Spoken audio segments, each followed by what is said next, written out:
When I think of The Daily Show, I'm often reminded of an old gag which I must have seen in a cartoon or sitcom. When a volunteer is asked to step forward for a ridiculously dangerous and hopeless mission, everyone but a hapless rube takes one big step back. The rube, who now appears to have taken one step forward, has been forced by circumstance to volunteer valiantly. The Daily Show is that hapless rube, and the big players in the modern American media landscape are the jerks who took one step back. Way back. Now, Jon Stewart likes to insist that he is only a comedian, and The Daily Show is only a fake news comedy. God damn it. Unfortunately for him, the other players in the field are so very far behind. To any discerning viewer, The Daily Show is not only very funny, but very often it is a much more credible news source. Except when it isn't, to some critics on the left. In their new book, and I'll include a link to the excerpt that Salon published below, Jamie Kilstein and Alison Kilkenny take Jon Stewart and The Daily Show team to task for their coverage of the Occupy movement and the rather underwhelming rally to restore sanity and/or fear.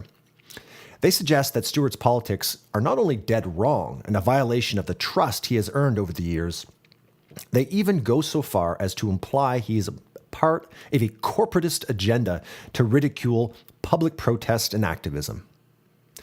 Now, I think their observations miss the mark. The Daily Show's take on the Occupy movement, like the rally itself, was underwhelming. Not because they failed to live up to some measure of political purity, but because neither were particularly funny.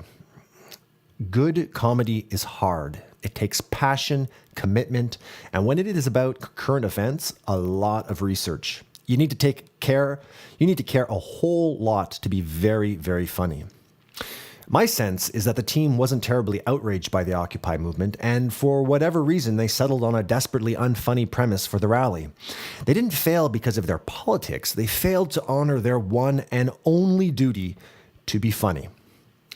The Daily Show team, in my opinion, are at their best, their funniest, when they are palpably outraged and have done the hard work to find the best and most cutting gag, jibe, or spit take. Sometimes the ubiquity of a news story requires them to cover it even if they aren't that much outraged by it, and they phone it in with Stewart mugging for the camera. When they care, however, they can knock it out of the park. So, contrary to both Stewart and his critics on the left, The Daily Show, I think, will always be much more than a fake news comedy, so long as the team cares enough to be outraged to the point of hilarity. Even if the media landscape in America were to suddenly transform and correct itself tomorrow, The Daily Show at its best would remain an essential and critical voice in America.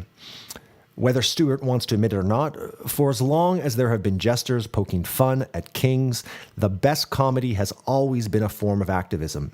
Yes, The Daily Show's one and only duty is to be funny, but for that very reason, so long as they do their best work, the Daily Show team will be activists on the behalf of all of us who are frustrated by the hypocrisy and incoherence of power, and who also understand that pointing and laughing is often the best way to undercut that power.